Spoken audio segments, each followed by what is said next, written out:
What happens next, Bob? Okay, the first thing we have to do is connect the compressor to the battery to power the compressor. Okay. I'm going to go red to positive, Positive, love it. black to negative, and we have to No. go direct to battery to have enough amps to power that compressor. Okay, Bob, so I'm a little scared about this. There's a lot happening. Am I safer under the truck? Do I need to get out of here? Well, you're always welcome under the truck, but I think you're fine where you are. So what we do is we actually go to both of the battery connections for the amp draw that this could draw up to 95 amps.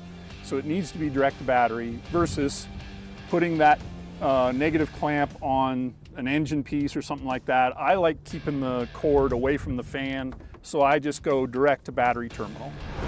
All right, next step is we got to connect the compressor to the air system, which this is a air feeder hose to the manifold.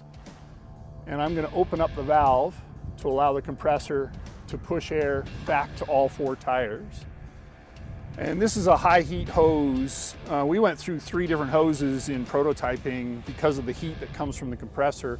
This is a 200 degree Fahrenheit hose, which is great for all compressors.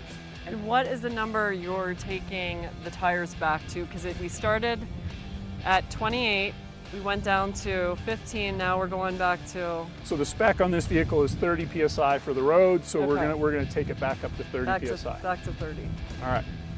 So the next thing I have to do is I want the engine running to be able to supply the alternator replenishing the battery because of the amp draw. So I want to turn on the engine, then I'm going to set the PSI on the compressor and turn the compressor on. Okay. So I'm going to turn the engine on now.